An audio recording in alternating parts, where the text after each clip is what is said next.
Hello ma'am, സുഖാണോ? എനിക്ക് വയ്യ, ഇപ്പൊ കാണുന്നില്ല ഈ എനർജി. ഇത് തന്നെയായിരുന്നു ഞങ്ങൾക്ക് എല്ലാവർക്കും റിയാദിൽ കിട്ടിയത്.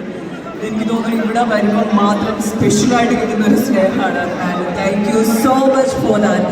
ഇത്രയും ഒരു സമയം ഞങ്ങൾക്ക് വേണ്ടി സ്പെൻഡ് ചെയ്ത് ഇവിടെ വരാൻ കാണിച്ച മനസ്സിന് ഹൃദയത്തിന്റെ ഭാഷയിൽ എന്റെയും റേച്ചൽ ടീമിന്റെയും 1000 നന്ദി.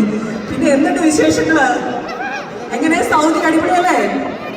അതോ നാട്ടിലേക്ക് വരാൻ തോന്നുന്നുണ്ടോ? വേണമെങ്കിൽ എൻ്റെ കൂടെ പോരെ, നാളെ ഞാൻ പോകുന്നുണ്ട്. വരുന്നോ? ഇന്നിവിടെ വന്നിരിക്കുന്നത് റേച്ചൽ മൂവി പ്രൊമോഷന്റെ ഭാഗമായിട്ട് ഡിസംബർ 12 അങ്ങനെ അത് വലിയ ഒരു ബിഗ് സ്ക്രീനിലേക്ക് വരാണ്. ഒരുപാട് ഹോപ്പ് ഉണ്ടല്ലേ ഈ ഒരു സിനിമ? തീർച്ചയായിട്ടും. അപ്പൊ എനിക്ക് കൂടുതലും റേച്ചലിന്റെ വിശേഷങ്ങളാണ് ചോദിക്കുന്നത്, ഹണി റോസിന്റെ വിശേഷങ്ങളെക്കാളും.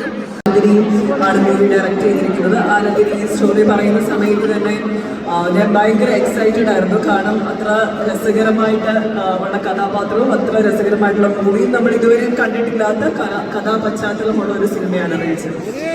ആൻഡ് അതെങ്ങനെ ചെയ്യാൻ കഴിയുമോ എന്നുള്ള ഒരു തോട്ട്സ് ഒക്കെ ഡെഫിനറ്റ്ലി ആ സമയത്ത് എൻ്റെ മനസ്സിലുണ്ടായിരുന്നു. ഞാൻ കോസ്റ്റ്യൂമും നമ്മളിപ്പോൾ ട്രെയിലറിൽ സോങ്ങിൽ കാണുമ്പോൾ പറയാം, കോസ്റ്റ്യൂമൊക്കെ നമ്മൾ നോർമലി കാണുന്ന ഒരു ഒന്നല്ല. തീർച്ചയായും അതൊക്കെ ഞങ്ങളൊന്ന് ട്രൈ ചെയ്ത് നോക്കി, ഡയലോഗ്സ് ഒന്നിനിടയിൽ പറഞ്ഞു നോക്കി കഴിഞ്ഞപ്പോൾ എനിക്ക് തോന്നുന്നു ഇവിടുന്ന് ഒരു കോൺഫിഡൻസ് വന്നു. ആൻഡ് എനിക്ക് തോന്നുന്നു എൻ്റെ കരിയറിലെ തന്നെ ഏറ്റവും നല്ല ഒരു കഥാപാത്രവും സിനിമ തന്നെയായിരിക്കും റേച്ചൽ. ആൻഡ് ഒത്തിരി വളരെ ടാലൻറ്റഡ് ആയിട്ടുള്ള ആക്ടേഴ്സ് വർക്ക് ചെയ്തിട്ടുണ്ട്. അതിൽ രാധിക ഇവിടെ വന്നിട്ടുണ്ട്, റോഷൻ വന്നിട്ടുണ്ട്, ബാബുരാജേട്ടൻ എൻ്റെ അപ്പൻ്റെ കഥാപാത്രം ചെയ്തിട്ടുണ്ട്, ജാഫർ ഇടുക്കി ചേട്ടനുണ്ട്, പോളി ചേച്ചിയുണ്ട്, ജോജി ചേട്ടനുണ്ട്. അങ്ങനെ ഞാൻ ആരെങ്കിലുമൊക്കെ വിട്ടുപോയിട്ടുണ്ടാവും പറയുമ്പോൾ അങ്ങനെ ഒത്തിരി നല്ല ആക്ടേഴ്സ് വർക്ക് ചെയ്തിട്ടുള്ള ഒരു സിനിമയാണ്. ഒരു പക്ക ഒരു സിനിമാറ്റിക് എക്സ്പീരിയൻസ് തരുന്ന റിവഞ്ചും ആക്ഷനും ഒക്കെ പ്രാധാന്യമുള്ള ഒരു ത്രില്ലർ സ്വഭാവമുള്ള ഒരു സിനിമ തന്നെയായിരിക്കും റേച്ചൽ. നമ്മൾ ടീസറിൽ കണ്ടായിരുന്നു ഒരു ഇറച്ചി വെട്ടുകാരിയാണ്. ഇത് എളുപ്പം ചെയ്യാൻ പറ്റുന്ന ഒരു ക്യാരക്ടർ അല്ല. അതിനുവേണ്ടി എന്തെങ്കിലുമൊക്കെ പ്രിപ്പറേഷൻസ് ചെയ്യാൻ? പിന്നെ ഇറച്ചി വെട്ടി പഠിക്കണമായിരുന്നു. ഒരാഴ്ചത്തോളം ഞങ്ങൾ ഇറച്ചി വെട്ടി തന്നെ പഠിച്ചു. ഞങ്ങൾ പറയുന്നുണ്ടായിരുന്നു ഞങ്ങളൊരു ഇറച്ചിക്കറിയിട്ട് വേണമെങ്കിൽ ജീവിക്കാൻ പറ്റുമെന്നുള്ളത് സിനിമയിലെങ്കിലും. അതൊക്കെ ഒരു പ്രത്യേകതരം എന്താ പറയുക, ഒരു ലേണിംഗ് എക്സ്പീരിയൻസ് നമ്മൾ ഇതുവരെ കണ്ടിട്ടില്ലാത്ത ഈ ഒരു സ്ത്രീ ആവശ്യമുണ്ട്, അതിൻ്റെ കഥാപാത്രങ്ങൾക്കുമുണ്ട്. അങ്ങനെ വളരെ ബ്യൂട്ടിഫുള്ളി എക്സിക്യൂട്ട് ചെയ്തിട്ടുള്ള ഒരു മൂവിയാണ്. ഒരു എന്താ പറയുക, വിഷ്വൽസ് നമ്മൾ കാണുമ്പോൾ ഭയങ്കര ഒരു പെയിന്റിങ് പോലെ തോന്നും. എനിക്ക് അതൊന്നും ആനന്ദിനി നമ്മുടെ സ്വരൂപ് ചേട്ടനാണ് ഇത്. നമുക്ക് പോസ്റ്റേഴ്സ് കണ്ടപ്പോൾ പോലും ഈ മനോരമ മാഗസീനിലേക്ക് വരുന്ന പോലത്തെ പെർഫെക്റ്റ് ആയിട്ടുണ്ട്. ഇതിനകത്ത് പോത്ത് ജോയി എന്നാണല്ലോ ബാബുരാജ് പോത്ത് ജോയിയുടെ മകളായിട്ടാണ് വരുന്നത്. അതുകൊണ്ട് തന്നെ പോത്തിനോടൊക്കെ പിന്നെ കുറച്ച് പ്രശ്നക്കാരായിട്ടുള്ള കുറേ പോത്തുകളുണ്ടായിരുന്നു. അപ്പം ഇതിൻ്റെ ഇടയ്ക്കൊക്കെ നടന്ന് വേണം നമ്മൾ പെർഫോം ചെയ്യാനായിട്ട്. അപ്പോൾ ഡയലോഗ്സ് ഒക്കെ പറയുമ്പോൾ ഉള്ളിൽ ഇങ്ങനെ പേടിച്ചിട്ടാണെങ്കിൽ പോലും അത് മുഖത്ത് വരാൻ പാടില്ല. പിന്നെ നാളെ തോക്ക് കൈകാര്യം ചെയ്യുന്നുണ്ടെന്ന് പറഞ്ഞു. എനിക്ക് അതായിരുന്നു ഏറ്റവും കഷ്ടം പിടിച്ച പരിപാടി ഈ സിനിമയിൽ. കാരണം അതിങ്ങനെ ഷൂട്ട് ചെയ്യുമ്പോൾ ഭയങ്കര സൗണ്ടിൽ അത് ബ്ലാസ്റ്റ് ചെയ്യും. അപ്പോൾ എനിക്ക് തോന്നുന്നു ഏറ്റവും കൂടുതൽ ടേക്സ് പോയേക്കുന്നത് ഈ തോക്ക് കയ്യിലെടുക്കുന്ന സമയത്താണ്. ആക്ച്വലി അടുത്ത് ചോദിക്കാൻ വരുമായിരുന്നു, ഏതെങ്കിലും ഒരു പെർട്ടിക്കുലർ സീനിൽ ഒരുപാട് ടേക്സ് പോയിട്ടുണ്ടോ? ബിക്കോസ് ഡയറക്ടർക്ക് ഏറ്റവും പെർഫെക്റ്റ് ആയിട്ടുള്ള ഷോട്ട് തന്നെ അവരുടെ മനസ്സിലുള്ള ആ ഒരു സംഭവം തന്നെ വരണമെന്നാണല്ലോ. പിന്നെ തീർച്ചയായിട്ടും അത് എനിക്ക് തോന്നുന്നു ആനന്ദിനി ഒരു സ്ത്രീ സംവിധായകയുടെ കീഴിൽ ഫസ്റ്റ് ടൈമാണ് ഞാൻ വർക്ക് ചെയ്യുന്നത്. അത് ഞാൻ ഭയങ്കര എൻജോയ് ചെയ്തൊരു കാര്യമാണ്. അപ്പോൾ ആനന്ദിനി ഇങ്ങനെ ഓരോ ഷോർട്സും എടുത്തു കഴിയുമ്പോൾ ഓക്കെ ആണെങ്കിൽ മാത്രമേ ഓക്കെ പറയുള്ളൂ, അല്ലെങ്കിൽ ഇങ്ങനെ വീണ്ടും എടുത്തുകൊണ്ടിരിക്കുകയാണ്. അത് എത്ര ടേക്ക് പോയാലും പ്രശ്നമില്ല. അവസാനം ഓക്കെ ആയി കഴിയുമ്പോൾ കിട്ടി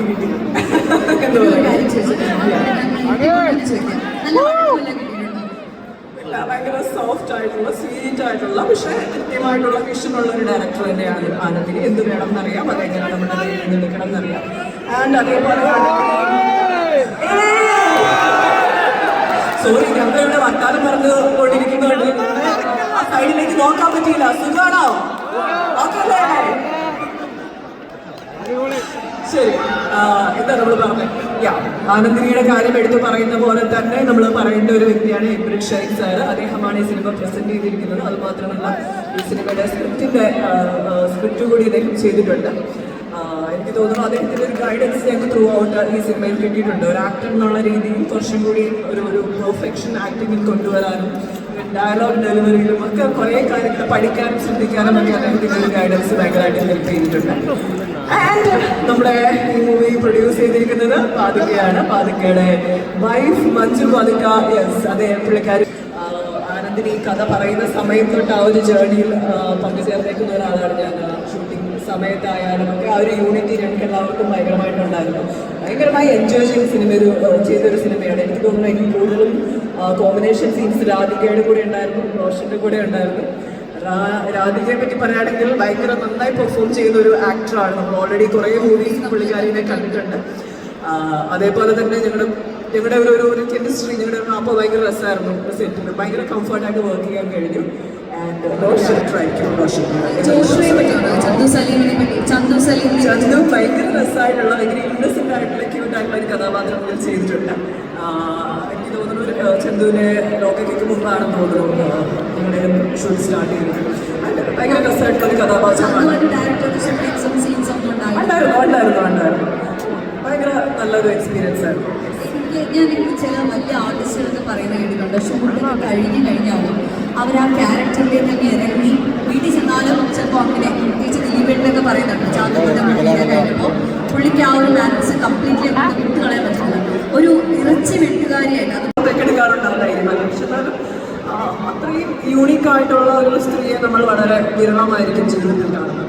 ശരിക്കും ആ മൂവി കണ്ടാലേ എന്തുകൊണ്ടാണ് റേച്ചൽ അങ്ങനെ ആ ഒരു ജോബിലേക്ക് പോയതെന്നൊക്കെ നമുക്ക് മനസ്സിലാക്കാൻ പറ്റും അല്ലേ? ആ മൂവി കാണുമ്പോൾ തീർച്ചയായിട്ടും നിങ്ങൾക്ക് റേച്ചൽ ആരാണ് എന്താണെന്നൊക്കെ കൂടുതൽ മനസ്സിലാക്കാൻ പറ്റും. റേച്ചൽ മാത്രമല്ല മറ്റു കഥാപാത്രങ്ങളെയും സിനിമ എന്താണെന്ന് നമുക്ക് തീർച്ചയായിട്ടും മനസ്സിലാക്കാം. എന്തായാലും മൂവി റേച്ചലിനെ ചുറ്റിപ്പറ്റിയാണ് ചെയ്തേക്കുന്നു. മൂവി കാണാതല്ലേ? അത് മൂവി കാണട്ടെ. നമ്മളിപ്പം ആ സസ്പെൻസ് പൊളിക്കുണ്ടായിട്ടാണ്. അപ്പോൾ എങ്ങനെയുണ്ടായിരുന്നു വരുണുമായിട്ട്? ഇപ്പോൾ ഓൾറെഡി രാധിക മാമുമായിട്ടുള്ള ഒരു കെമിസ്ട്രി കണ്ടു, വരുണുമായിട്ടുള്ള ഒരു എന്തായാലും അങ്ങനെ കുറച്ച് സീൻസ് ഒക്കെ നമ്മൾ സോങ്ങിൽ കണ്ടു. എങ്ങനെയുണ്ടായിരുന്നു അവിടെ ഒരു കെമിസ്ട്രി? വരുൺ നിക്കോളാസ് ആണ്. വരുണല്ല, റേച്ചലിന്റെ സ്വന്തം നിക്കോളാസ് ആണ്. അപ്പം നിക്കോളാസ് ഭയങ്കര എന്താ പറയുക, ഭയങ്കര ഇന്നസെന്റ് ആണ്. ഒരു പൊതിച്ചോറൊക്കെ കൊടുക്കുന്ന സമയത്ത് കുറച്ച് കള്ളത്തിനൊക്കെയുള്ള കുറച്ച് കുറുമ്പൊക്കെയുള്ള നല്ലൊരു ഭയങ്കര രസമായിട്ടുള്ള ഒരു കഥാപാത്രം. നമുക്ക് വരുണിനെയും നമ്മുടെ നിക്കോളാസിനെയും കൂടെ റേച്ചലിന്റെ കൂടെ ഒന്ന് വിളിച്ചാലോ?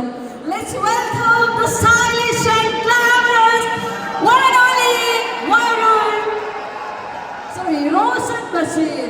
നമ്മളെല്ലാവരും ഉണ്ടല്ലോ വരുൺ പ്രഭാകർ എന്നൊരു ഓളത്തിലേക്ക് പോയേക്കാണ്. അതിൽ നിന്നൊന്ന് മാറണം. നമുക്ക് റോഷൻ ബഷീർ കൊടുത്ത നിക്കോളാസ് ആയിട്ട് തകർക്കാണ്. പണി ഓൾറെഡി പറഞ്ഞു. നല്ല ഒരു എക്സ്പീരിയൻസ് ആയിരുന്നു വിത്ത് റോഷൻ. എന്താണ് റോഷന് പറയാനുള്ളത് റേച്ചൽ മൂവിനെ പറ്റി? നമസ്കാരം. ഒരുപാട് സന്തോഷമുണ്ട് ഇങ്ങനൊരു വേദിയുടെ ഭാഗമാകാൻ കഴിയുന്നതിൽ. ഞാൻ ആദ്യമായിട്ടാണ് ദമാമിൽ വരുന്നത്. ജിദ്ദയിലൊക്കെ വന്നിട്ടുണ്ട് നേരത്തെ. എനിക്കൊന്ന് ഈ കൂട്ടത്തിൽ എനിക്കറിയാവുന്ന ഒരുപാട് പേരുണ്ടെന്ന് എനിക്ക് തോന്നുന്നു. കാരണം ഒരുപാട് മെസ്സേജസ് വന്നുകൊണ്ടിരിക്കുകയാണ്, ഞാനിവിടെ ഉണ്ട്, ഈ കൈ കാണിക്കണം എന്നൊക്കെ പറഞ്ഞിട്ട്. ഒരുപാട് സന്തോഷം. ഇതുപോലെ നമ്മളുടെ ഒരു വലിയൊരു ശ്രീ സാറായാലും രാധിക, മഞ്ജു ചേച്ചി, എല്ലാവരും എല്ലാവരും എനിക്കത് സപ്പോർട്ട് ഈ പറഞ്ഞറിയിക്കാൻ അറിയില്ല. തീർച്ചയായിട്ടും ഹണിയായിട്ടുള്ള കോമ്പിനേഷൻ ആയിരുന്നു എനിക്ക് കൂടുതൽ ഈ സിനിമയിലുണ്ടായിരുന്നത്. ഒരുപാട് ബ്യൂട്ടിഫുൾ ആയിട്ടുള്ള മൊമെന്റ്സ് ഉണ്ടായിട്ടുണ്ട്. ഒരുപാട് അഭിനയ സാധ്യതയുള്ള ക്യാരക്ടറാണ് ഞാൻ ചെയ്ത നിക്കോളാസ്. എന്തായാലും 12th റിലീസാണ്. നിങ്ങളെല്ലാവരും സിനിമ കാണണം. നിങ്ങളുടെ എല്ലാവരുടെയും സപ്പോർട്ട് വേണം. തിയേറ്ററിൽ പോയിട്ട് തന്നെ നിങ്ങളെല്ലാവരും സിനിമ കാണണം. ഞാനിപ്പോൾ നേരത്തെ പറഞ്ഞല്ലോ വരുൺ പ്രഭാകർ അങ്ങനെ ഒരു ഓവർ എക്സ്പോസ്ഡ് ആയിട്ടുള്ള ഒരു ക്യാരക്ടറിൽ നിന്ന് റോഷനൊന്ന് മാറണം. അപ്പോൾ ഇങ്ങനെ ഒരു കോൾ വന്നപ്പോൾ എന്നാണ് ആദ്യം മനസ്സിലുണ്ടായത്? ഓഫ് കോഴ്സ് മലയാളത്തിൽ എന്നെ സംബന്ധിച്ചത് വലിയൊരു പ്രൗഡ് മൊമെൻ്റാണ്. കാരണം നമ്മൾ അത്രയും വലിയൊരു കഥാപാത്രം ചെയ്തിട്ട് അതിനെ ബ്രേക്ക് ചെയ്തിട്ടുള്ള നെക്സ്റ്റ് ഒരു മലയാള സിനിമ വേണമെങ്കിൽ അതിന് വലിയ ബാനറിലായിരിക്കണം, അത് വലിയൊരു ടീമിൻ്റെ കൂടെ ആയിരിക്കണം. അപ്പം അതിന് ഏറ്റവും വലിയൊരു ഒരു ഒരു ഭാഗ്യം എന്ന് പറയുന്നത് ഹണിയുടെ പേരായിട്ട് ചെയ്യാമെന്നായിരുന്നു ആഗ്രഹിക്കുന്നത്. ഇനി നമുക്ക് ഈ ഒരു നിങ്ങളുടെ ഒരു ഗ്യാങ്ങിലേക്ക് എനിക്കൊന്നും നമുക്ക് ഒരാളെ ഇവിടെ വിളിച്ചാലോ? സെക്കൻഡ് ഹീറോയിൻ എന്ന് വേണമെങ്കിൽ പറയാമല്ലേ?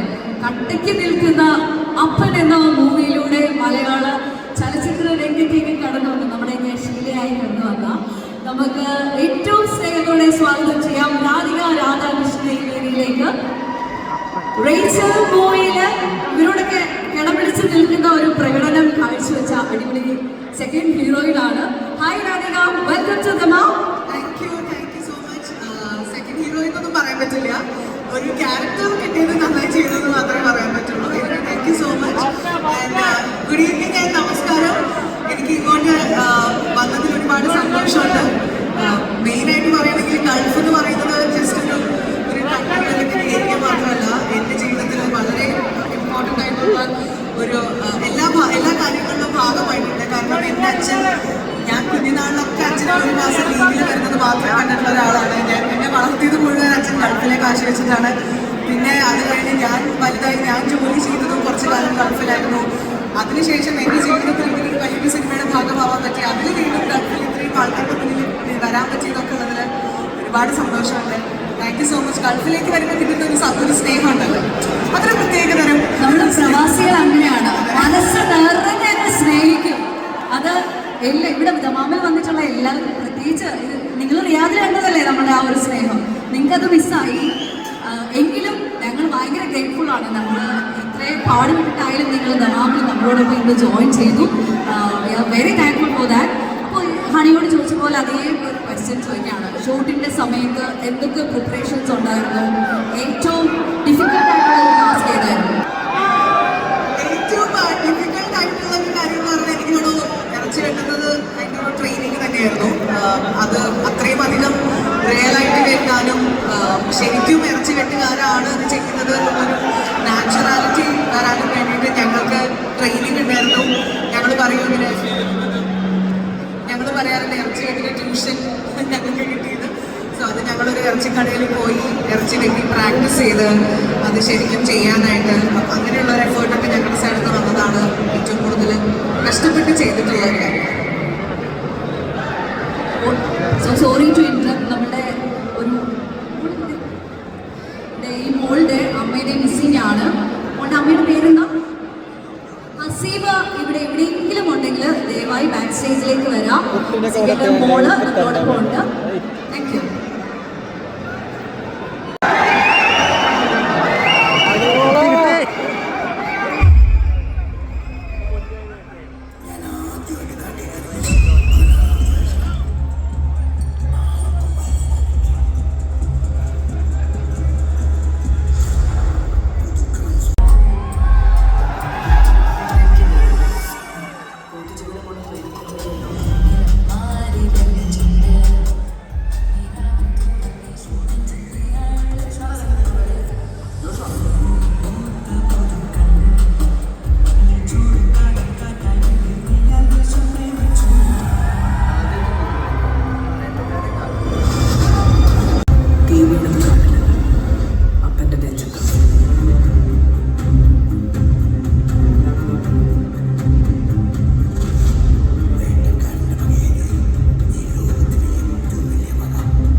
അവർക്കൊരു വേവ് കൊടുത്തിരുന്നാൽ നന്നായിരിക്കും. സോ ഇതാ നമ്മുടെ നിക്കോളാസ് നമ്മുടെ ദമാമിന്റെ ഹൃദയത്തിലേക്ക് ഒന്ന് ഇറങ്ങി വരികയാണ്.